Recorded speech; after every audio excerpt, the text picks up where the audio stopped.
After watching the first season of Nocturne, I was worried about season 2, but then I watched the trailer and something changed. So what if it's not going to be the most well-written, creative, or best adaptation of a video game series I loved? It looks thrilling and fun. What else do you need from that?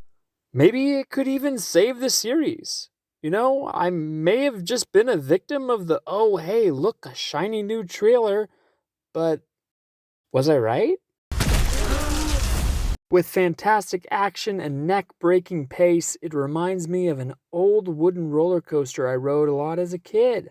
My neck hurt afterward, but it was one hell of a ride.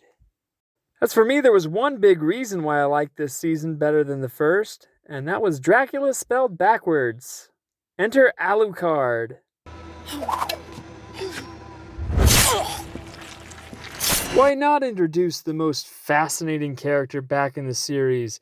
He has a very interesting scene where he stumbles across an ancient Egyptian tomb. You can let me through peacefully, or I can kill every one of you. Sure, I'll take some mummies with my vampire show, please. Really cool, didn't expect that. So Alucard approaches the group asking for Richter's help because he's a Belmont. You're a Belmont, after all. Sure, why not? Not really sure why he needs the young vampire slayer's help now, but hey, anything that gives me more Alucard fight scenes with his floating sword. But really, Alucard is great in this first episode. He gives the show new life because the characters were struggling, to say the least. Sure, adding Alucard at the end of Season 1 completely obliterated the Castlevania lore, into a million pieces, and if you're alright with me, I'm going to nerd out a little bit and tell you why. Canonically, Richter and Maria never met Alucard before events of Castlevania Symphony of the Night, where they were both adults. I'm Maria. Who are you? In old lore, Alucard was the protagonist in this story, and in that version, Maria just kind of lurked around the castle, while Richter was possessed by the dark priest called Shaft. Answer me. Why is a Belmont planning the resurrection of Count Dracula? But if you can get past the fact that the lore was obliterated, Alucard fits well in this story, and Nocturne needed something to spice it up that wasn't garlic. I hope I'm not too late. You said there's a light in the darkness, but I can't see any light. Annette has some scenes where she sees some ghosts, and her and Richter have a cute little moment together. Nothing like a little love arc to spice things up. And speaking of spicing things up, hello Maria. Her character was already one of the strongest in Season 1, but with her new vampire mommy, please don't make this creepy read. Okay. With her new vampire mom, she's so different and bitter. It's such a new side to her, and she even calls Richter out for being a coward, which she wasn't wrong about. Kinda. This was so missing in Season 1 because the characters hardly disagreed on what paths they should take, but here, Maria and Richter have such different paths and such different views. It's refreshing to see this kind of character conflict as it makes the characters unique and adds an additional hurdle in their way to saving the world, which looks pretty impossible thanks to the vampire messiah, who now has a vendetta against Alucard. I will cut his half-breed head from his half-breed neck. Does that mean we can make him the new main character now? I will make him piss himself in terror. Also, why is she so mad? She got her vampire lover back anyway. And that's episode 1. Cool, I'm in. Episode 2, please. Titled Angel of Death, this episode keeps the vampire ball rolling with more lore about the Egyptian goddess and the birth of... what was her name again? Doralta? Sure, let's go with that. I think it's Doralta, right?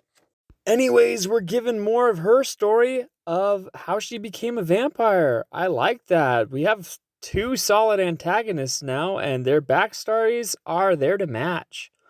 Also, Richter reunites with his grandfather, You normally interrupt someone when they're taking their steed to water? And he seems to know Alucard. Do you normally piss in the lake you drink from? Alucard. Alucard, thank you so much for being in this season. Also, Annette looks like she has some interesting role this season because she develops a sixth sense. I see dead people. And she's on her way to help Richter and Alucard to destroy the mummy in Paris. And later in the episode, Richter makes a costly mistake due to his arrogance. I hope the vampires in Paris are better than these. Great. Now they know where we are going. I like that we still have this with his character. He's arrogant, he's cocky, he's a bit of a show-off. I'm not a big fan of this Richter, but at least he's super consistent. I'll give him that. And hey, why not give me a good character with some flaws? Let's see how he changes. Finally in the episode, the revolutionist gets shredded to pieces by Duralta and the innocent devils who can attack freely during the daylight, which is terrifying. Olrak holds back Misarak to save his life, because yeah, they still love each other. At least Olrak does.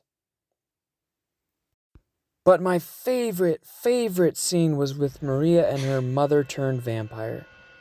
And we as the audience have no idea how much she's turned. Richter says you're not my mother anymore. What do you think? Is she really still Maria's mother in there? In ways, the world seems brighter.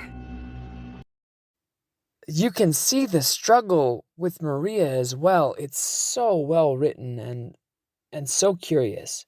Leaves so many questions, and it's kind of a mystery moving forward. Like, who is this new vampire mommy of hers? Is she on her side? Is she good? Can she be saved? She still has the vampire bloodlust. What does that even mean? She cannot love. How could she be still good? Are vampires really evil by nature? Merciless killing creatures of the night? Or are there people still in there? It's just an interesting question. Tragic. Very interesting, very well written. These two episodes really give me hope for the future. I mean, honestly, the characters are just so much more interesting this time around.